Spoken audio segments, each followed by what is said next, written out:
I am Corey, the vocals. I'm David, bass. I'm Rob, I play guitar. Colin, I'm on guitar as well. Kagan, I play drums. I'm Commander Rob with Metal Recon, and I'm here in Marion, Ohio with Breathing Theory. Gentlemen, thank you so much for taking time out of your busy schedule to sit down and talk with us. And it has been a busy schedule, hasn't it? Yeah, it's been a little hectic. Could be worse, but that's all right. Right, you just did set last night, was it? Yeah, Indianapolis at Fifth Quarter Lounge. And then tonight you were supposed to do one set at the Popcorn Festival. But, Yeah, the weather is a little rough, but that's all right because we're here at Courtyard now, and this is kind of our stomping ground around here. So rain or shine, we will still play. And you were here back in May, correct? Yeah, it was May. Yes. It was very early May. And did you play the same location, the Courtyard Grub and Pub? Yeah, we've played here like 4 or 5 times now in the last couple of years. We also played Tina's old venue, Tinks, and then the Tinks before that. We've literally been playing this town since 2012.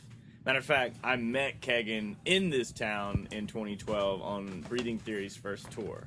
So that answered the question I originally had about how somebody from Marion, Ohio got hooked up with the Florida band. Are the rest of you originally from Florida? Nobody in this band is from Florida. I'm from New Jersey. Rob, where are you hailing originally?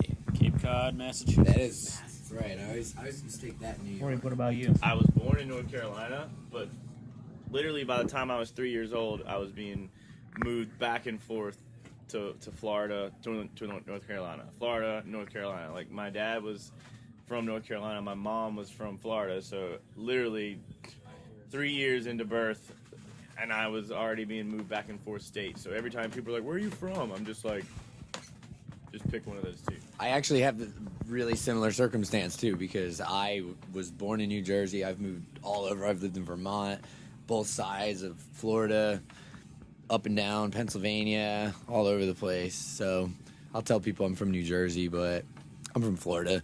I moved there when I was 16. That's where my band is at. That's where all my bands have been at. I saw some of the band members had some new ink. We all did. Annabelle from All American Tattoo in Clarksville. She saw us play our kickoff show in Clarksville at the warehouse, and we had the day off the next day. She invited us to go stay at her house and hang out, get showers and whatnot, do our laundry, and basically locked down her shop for us and tattooed everybody for nothing, just because she thought we were cool, you know. That's awesome. It was super awesome. Tennessee was really hospitable to us. We've never been there before, and we went through 4 different cities now. Colin did tell us. Colin's the Michigan boy in the band. Yeah. That's where he's from. Have you ever thought about playing Dirt Fest up in Bertrand? Yeah, we've got 313 Entertainment booking us now, helping get us better shows, better dates, and they're trying to put us on with bigger bands and stuff to get us more exposure.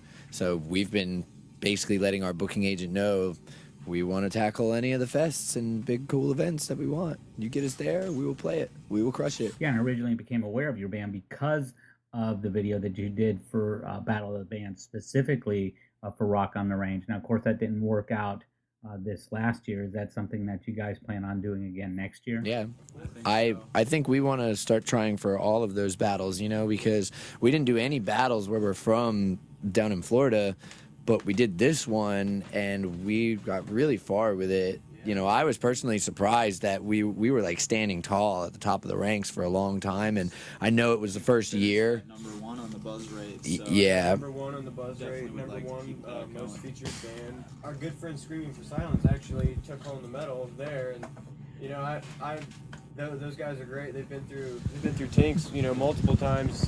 I couldn't think of any other band, you know, that could deserve it more than they did. They've been fighting for it. Yeah. That's awesome that you mentioned that because they were actually our first interview after we started our company, and they've been really good to us. Well, it was cool that we did that, even though we didn't win, because A lot of exposure. yeah, in my opinion, I think that part of us not winning was simply because there are a lot of veteran bands out there that have done more than us that had battled that battle for years, because it keeps track of it. You can see how many times a band has done, like, you know, the Warped Tour contests and stuff like that for the Ernie Ball pages, and you can see certain bands have been doing it for years trying to get on. We did really well for the first year of ever trying it, you know, like there are regular judges that basically look at all the stuff at the end of the day and decide who they want to pick. It's not to say that we can't do the same, if not better, next year. And they go, well, those guys were consistent. Let's let them play the fest, you know. But we want to try to get on anything that we can, you know. We don't want to spread ourselves too thin, but we've got an awesome fan base on all of our social media markets, and they do a lot to support us, whatever it is we're trying to do, whether we're trying to have promotion or outreach to new fans, or if we're trying to push a music video or whatever. A lot of people get behind us a lot and help us out. So I don't see why we can't get ourselves onto some bigger things very soon in the future, the next couple of years. I want to do the festival tours. I want to play all the summer fests. I think it'd be awesome. I would love to land a spot on. I would love to land the full Warp Tour. Like if we could land for Warp Tour and go out and do the whole like travel with Warp Tour, I would love to land something like that. But it's all in the booking. It's all in the negotiating and seeing, you know, what we can get ourselves on. You know, we're pushing 313 to try to take us as far as they can. In the video you did for Battle of the Bands, The Reckoning, I thought you guys did a really good job at that. It had a great way of pulling the viewer into the message of the song, and I like the song anyhow, and I think it made me like it even that much more. The video is funny because it was freezing cold in Florida that night. It was like the coldest night of the year. Hey, check out this Florida Van's first music video. By the way, they're all in long sleeves and hoodies, and you can see their breath. I made a joke. I was like, we should tell everybody we flew to Alaska to shoot the video. Well, I think it added to the video. I mean, you don't really get the sense that, they're supposed to be in a warm spot. I mean, it kind of adds to the video. We wanted that drab. Yeah, we wanted that drab vibe anyway. We wanted it to look kind of like almost like post-apocalyptic, you know, where like basically like a ravaged future world sort of deal. Adam Bissett, Full Sail University, was the director of the video. Yep, he did a lot of work for that. He had a huge crew over there at Full Sail. We showed up and they had all these, they probably had 35 to 40 people on crew working. We paid them, but it wasn't a lot for the work that they did. Like I can imagine like to have a crew like that. What we gave them to do it was nothing. It pretty much paid for the food to feed everybody that night, you know, and we were hustling and bustling. Those guys didn't sleep. We were picky about the editing too, so we were constantly bugging them to fix things and stuff like that, and they just ground away until we finally put it out there. When watching the video, what story did you get from the video? I want to see if the message that we wanted to perceive in the video was actually perceived by the viewer. I think what I perceived from the video was that we're living in a time, or at least what's going on in the video is living in a time where everybody's being suppressed, and we're not going to be oppressed. We're going to go out and we're going to play the music. We're going to listen to the music that we want to, and regardless of what else is going on. And it's about freedom and about being who we are. Maybe we nailed it. Yeah. So you have an EP out titled Parasite, and there's a track on there by the same name, which is really awesome. And then this year you dropped an EP. Earlier this year you dropped an EP, Uprise Part 1, which has The Reckoning on it, which is the video you did for Battle of the Bands. Mm-hmm. And then later this year you're going to drop another EP, Uprise Part 2. Yep, November 20th. We were initially going to do a full length of 10 songs, but our producer is really busy and he's doing all the work for us for a ridiculous fee compared to what he normally charges. So we're kind of like his back burner. The guy's got to pay his bills and eat too. So it was taking a little while to get a lot of the stuff right between him and us. We're all trying to make sure everything's perfect before we release it.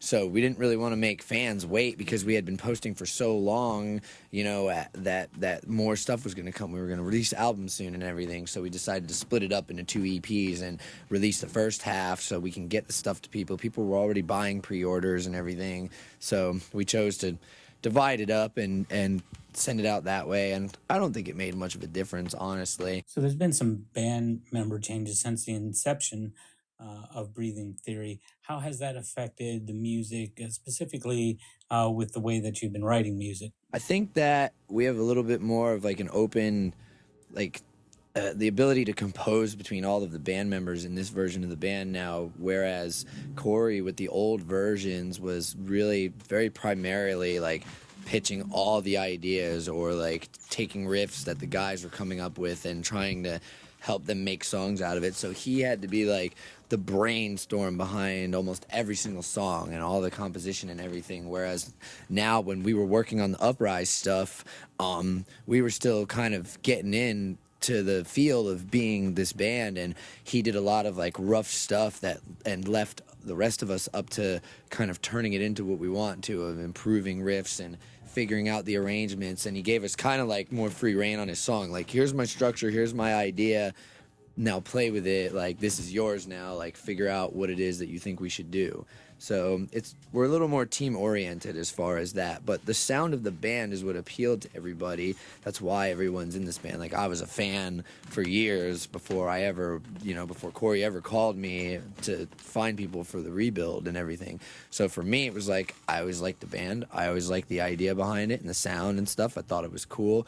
I'll join that band, it was a change for me too, because everything else I've done has been like death metal and stuff like that. So I got to stop being a singer and a guitar player, become a bass player, join something different, and end up with a bunch of people that are all really good at their own craft that we can write well together. I saw where you had posted on Facebook where you had saved 3 kittens. Yeah, we did. That was actually the day of our House of Blues show. Yeah, the day of House of Blues, we found some kitties, saved them. Corey's creeping around the parking lot going, what is that? And he like hears like screaming kittens and stuff, and like rescued. We're like late to get to the show, but we're gonna wait for somebody to come get these kitties right now, like giving them water and stuff. At first I didn't even notice it, and my friend and our merch girl Kara, like, she was like on the prowl, like I hear some meowing. Like, we were all just loading the trailer, like, not even paying any attention. And then finally she's like, Corey, you have to come over here and like listen. And I like finally came over and listened, and I looked up, and there you could just see this tiny kitten paw like hanging out of a rain gutter. And I was like, holy crap, like there legit is a kitten up here like dying. So It was hot. we just grabbed like a ladder or something out of the yard, and I just took up the ladder and like started snatching them out of the rain gutter. It was pretty crazy. Like, I did not expect to just randomly find kittens. It was fun. That was a good day. The House of Blues events that we've been doing are like Orlando Rocks events, basically, which is, support the Orlando scene.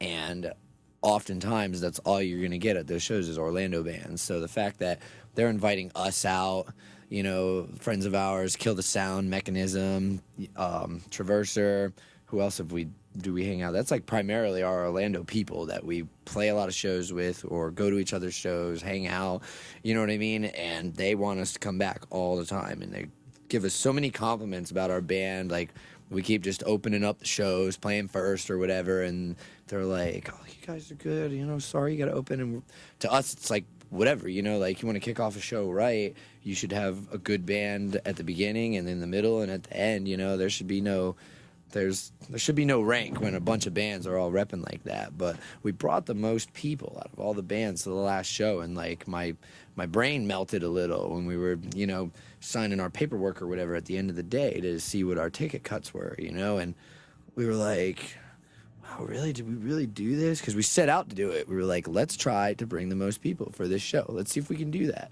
The last show, we promised them 200, and I think we brought 190. And it was bold to promise 200 because we weren't really doing that around there at that time, We were playing small venues like the Haven and stuff, bringing a couple people. So we pulled that off, and they were happy enough with us that they approved us to play again, and we crushed this one. And I'm super stoked that we have such a good fan base now that we've been building like that without playing locally a lot. I saw online you unboxing some T-shirts. We just re-upped our merch order just recently. We stocked all kinds of new stuff that we haven't had before, and want to get lots of cool product to people. We've got nice big hoodies and stuff now too. It's getting into fall time. We're traveling up north. We want to be a little bit more than just the band with a couple of T-shirts and CDs on a table, Anything you want to say to the Breathing Theory fans out there? Yeah, we love you. Keep coming. Keep supporting. We've got almost every time we go on the road now, we've got people bringing us food to shows and giving us places to stay at their house. Like the tour before this, we were on the road for like 32 days and we only had to stay in the van like 4 times. You know what I mean? That's awesome. You can't really, I can imagine that not everybody gets that lucky, you know, to where everywhere you go, you find people that are cool enough to let you come into their home, you know, perfect strangers and stuff like that, cooking food for you. What we showed up at in North Carolina at our friend Nicole's house, and she like had the whole kitchen was like laid out. She's like, fridge is full of drinks. Here's all this food for you guys. Eat it all, you know what I mean? And then she's like taking us out to where she works at like Applebee's or whatever, and is like, I got the bill, you guys eat and drink, do what you will. Like, people are a lot nicer in the world than I used to think before I started traveling around and touring. And I love this because more and more I see faith in people. Like that guy, does anybody remember his name? The guy up in Pennsylvania that bought us the gas card and all the food, and like dude spent like hundreds of dollars on us. Robert Lopez. That guy randomly walked up to me. As he bought me a Jaeger bomb, I told him that I would remember his name until I died. And there it is. But yeah, this guy walks up to me. I'm sitting in the van next to this place. What was the name of that place? I can't remember right now. Freddy's Tavern, something like that. Yeah, we're up in Pennsylvania, and a guy walks by. There was like hotels in the same plaza, and he walked by, and he just like kind of like walked up to me like he knew me or something, and he was like, "Yeah, you're gonna like rock out tonight, right?" You know, like, so I automatically, by assumption, thought that he was there for the show. You know, like he knew who we were, or just knew that there were bands playing, so he looked and could tell that there was a band member in there. But he gets to talking and he's asking questions. I realized that guy had no idea what was going on. He just randomly walked up to me and was like, "You're gonna blow my mind tonight," right? Like the way he said it was so weird. I didn't really know how to respond to him, you know, like, wait, what's going on? You know, I'm processing it, and we get to talking, and he's like, "Yeah, I'm here. I'm on a work trip right now. I live in like, where he lived in like California or something crazy like that. I'm on a work trip and I was just wandering over seeing what's going on or whatever." And this dude ends up, mind you, before we even played the set, he comes back in. He hands us like $100 gas card from Wawa and like $200 worth of like food and all this kind of stuff and everything. He was like, "For you guys, man, like so that you don't go hungry on the road." And I was like, it blew my mind. Like, and then like I was thinking about it, and after we played the set, I went outside for a while and I had to like compose myself, because I was like, this guy like just walked up to me for no reason at all. There was nothing to tell him anything about me. Think about like how awesome is this? Just driving around broke as hell all the time, but it doesn't really seem to matter because we keep having awesome things happen. So that's kind of like inspiring. It's inspirational for us to be like, that guy's still out there watching us. He was like, "You guys are gonna go somewhere. I want to watch you go somewhere," and he's watching us go somewhere. We're building steadily. Still got that Wawa card. Yeah, we still haven't had to use it yet. One day that card is gonna pop up when we're like sitting somewhere like, "Dude, we gotta get some gas in this thing right now," and we're gonna be like, "You are still saving us, bro. I don't know where you are, but thank you again." It's good to feel grateful about something. It's good to, you know, like to have that warm sense in you of like, you know, that it's not about us, but it's about how awesome other people will be towards you just for something as simple as us just like being musicians. You know what I mean? Like if someone going, "Look at these guys driving around in a van or whatever, I want to do stuff for them." That's cool, you know? We live in a crazy time where everyone's making racist comments about everything left and right, and everybody's got a problem with everything in the world, and social media dominates, and everyone wants to badmouth each other constantly, and like, but get out in the real world and you start to see the opposite of that. You start to realize that hope is not lost, you know, and that there's great people all over the place, no matter where you go. I continually end up in new cities and new states that I've never been before, and I'm always surprised by somebody that's just super awesome for no reason other than they're awesome.